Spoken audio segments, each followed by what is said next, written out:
뭐 알겠어. 맞아, 맞아. 세라주님 엄청 센스 있어. 영어 진짜 잘해.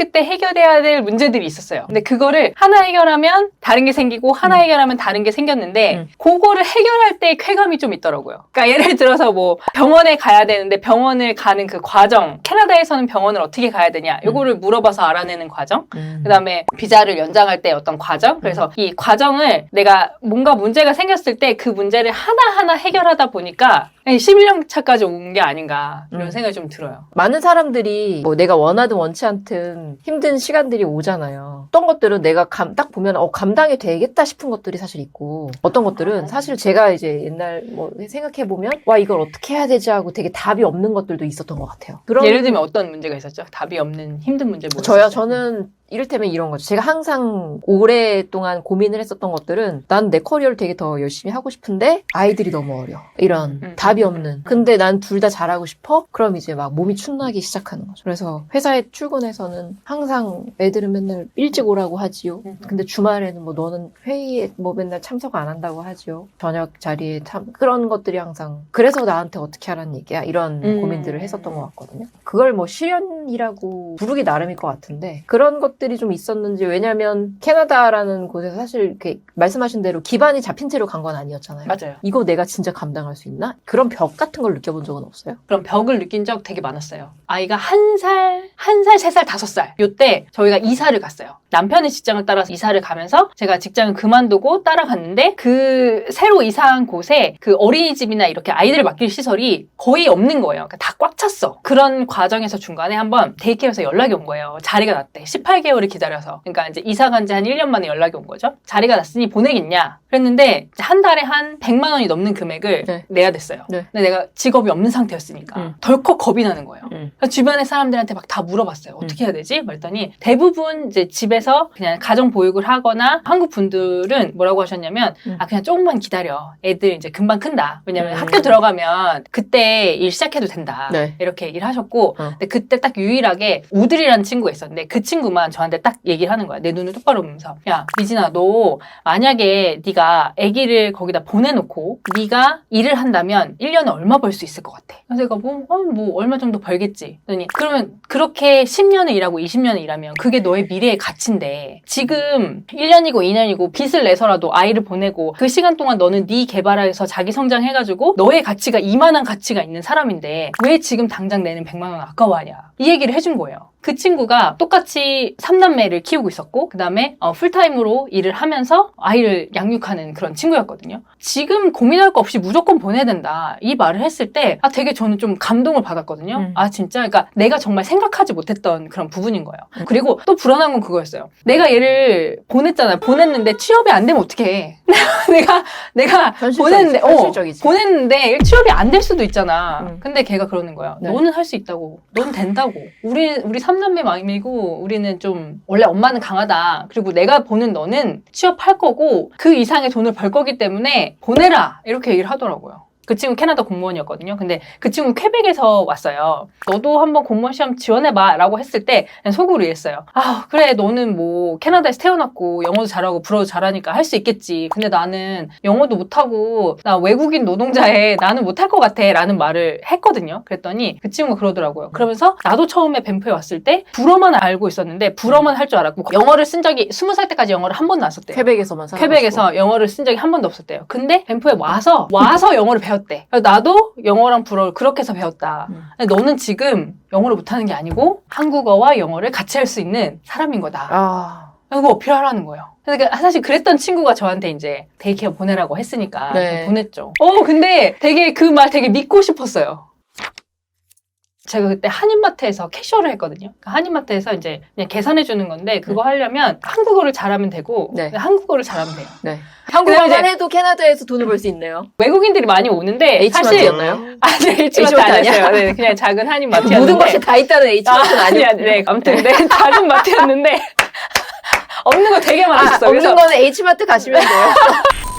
아무튼 거기서 일을 하는데 우리 아이들이 엄마를 너무 자랑스러워하고 그러니까 누가 물어보지도 않는데 우리 엄마 저기 마트에서 캐시한다고 이렇게 막 얘기하고 다니는 거예요. 엄마가 자랑스럽지. 너무 자랑스러워가지고. 근데 나는 그게 별로 응. 왜 그러지? 이해가 안 가셨구나. 아니 그게 아니고 그냥 왜지? 애들이 왜 그러지? 이렇게 어. 생각하셨나? 근데 나는 그게 싫더라고. 그러니까 내 음. 직업이 그렇게 막 자랑스럽지 않았던 것 같아요. 본인이 만족스럽진 않았던 거죠? 그치. 맞아. 그러니까 그 직업이 그러니까 되게 임시적으로 한다고 생각했는데 제가 만족스러운 직업은 아니었어요. 근데 아이들이 너무 이렇게 자랑을 하고 다니니까 그거를 못하게 할 수도 없고 거짓말을 하게 할 수도 없잖아요. 그래서 생각한 게 그러면 아이들이 엄마의 직업이 뭐라고 하면 나도 괜찮고 그렇지. 아이들도 괜찮을까라고 생각을 했을 때 그 오드리가 했던 말이 떠오르는 거예요. 아. 뱀프에서는 공무원 최고야. 너 그래도 뭐 공무원이라고 말하면 괜찮을 것 같더라고요. 그래서 그거 할 때 영어에 대한 되게 부담이 많았잖아요. 진짜 시간이 너무 없는 거야. 애를 셋을 키우다 보니까. 애새 키우는데. 어떻게 해야 되지? 오드리한테 다시 물어봤어요. 그래서 너는 시간이 어떻게 되냐? 그랬더니 애를 몇 시에 재우냐는 거야. 제가 그냥 애들 뭐 졸릴 때 자지. 이랬더니 자기는 7시에 재운다는 거야. 몇 시에 일어나? 7시에 일어난대. 애를 12시간을 재우는 거야. 애새. 응. 3명을 다 그때 재운대. 7시. 그러면 그럼 자기가 7시부터 뒤에 시간을 자기 시간을 쓴다는 거야. 처음에 딱 들었을 때도 나는 게 거짓말하는 줄 알았어. 7시 어떻게 재워? 맞아. 7시 저녁은 먹겠다. 그러니까 그래서 이게 말이 되냐 이렇게 생각을 하고 있었는데 첫째를 학교에 보냈는데 담임선생님한테 처음 온 메일이 뭐였냐면 뭐 숙제도 안 해도 되고 뭐 준비물도 이런 것도 잘 안 챙겨도 괜찮으니까 딱 한 가지만 지켜달라 이거였어요. 그래서 그 딱 한 가지가 뭐냐면 뭐예요? 아이를 네. 10시간 이상 재워서 학교에 보내라. 이것만 해달라는 거야. 세상에. 그게 초등학교 입학하고 나서 처음으로 온 메일, 담임 선생님으로부터 온 메일이었어요. 그러니까 사실 그 메일도 있었고, 얘가 7시 재운다는 것도 있었고, 그러면, 그럼 이게 약간 여러 가지가 합쳐지니까, 뭐 이렇게 한번 해야 되나? 하면서 이제 노력을 했죠. 근데 처음엔 잘 안 돼요. 도저히 안 되는 거야. 다시 물어봤어, 오드리한테. 야, 난 진짜 안 되는데 너는 비결이 뭐냐? 이랬더니, 일단은 낮에 신나게 놀게 하라는 거야. 그러니까 밖에서 막 놀고, 신나게 놀고, 애들을 신나게 뛰어놀게 한 다음에, 저녁을 일찍 먹어. 한 5시, 6시에 저녁을 먹고, 그 다음에 따뜻한 물에 이제 목욕을 시킨 다음에, 그 이후로 집을 절간처럼 조용하게 만드는. 아무 소리도 안 나게 하고 빛을 다 차단하고 엄청 전략적이네. 7시에 재우려면 그걸 좀 비슷하게 따라해가지고 8시 반에서 9시를 성공을 했어요. 네. 그러고 나니까 한 9시부터 한 새벽 1시, 2시까지는 영어 공부를 할 수 있겠더라고요. 그래가지고 그 시간 동안에 공부했어요. 그게 결국에는 또 자기만의 혼자 또 보내야 되는 어찌 보면 좀 고독한 시간이잖아요. 물론 여건을 만들어 놓은 것도 훌륭하지만 거기서부터 또 시작해야 되는 것일 수도 있는데 그것도 하루 이틀 된다고 되는 것도 아니고. 하루 이틀에 안 되더라고요. 그런 뭐 동기가 뭐였을까요? 계속 할 수 있는, 지속할 수 있는. 일단은 그냥 한인마트 벗어나고 일단 월세를 사는데 이사갈 집이 없잖아. 집을 사야 되고 그런 것들인 거죠. 집을 사야 되고 좀 더 좋은 조건에서 애들을 키우고 싶고. 되게 현실적인 거였던 그러니까 것 나 같아요. 캐셔에서 만족하고 싶지 않고. 그러니까 우리 한인마트 사장님 보실 텐데. 그때 되게 고마웠어요. 그럼요. 그때 당시에는 되게 필요한 직업이었지만 그럼요. 현실에 대한 불만족인가? 네. 제가 예전에 그거 지원하기 전에 한 7년 전부터 그 유니폼 입고 다니는 사람을 처음에 딱 봤을 때가 있었거든요. 근데 무슨 신랑한테. 유니폼이야? 그러니까 그냥 공무원 유니폼. 공무원 유니폼 있어? 유니폼 있어요. 그래서 그거를 딱 입은 사람을. 그런 거지. 뭐 약간 이거 뒤에 페더럴 가보면 뱀 뭐 그렇게 많이 안 써있어. 그냥 여기에 그냥 이렇게 캐나다 마크 있고. 좋아 보인다. 나 저거 하고 싶다. 라고 했을 때 내 주변에 모든 사람이 뭐라 했냐면 네.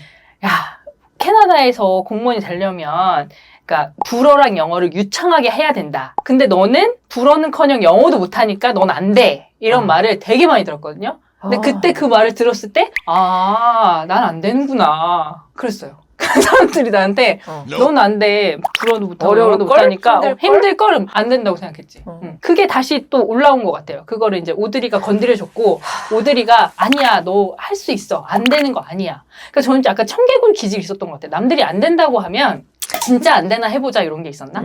그래서 그런 도전 같은 거 좀 있었던 것 같고 그 다음에 제일 큰 거는 그냥 애가 셋이 이거밖에 없다. 생계에 대한 부분이었던 것 같아요.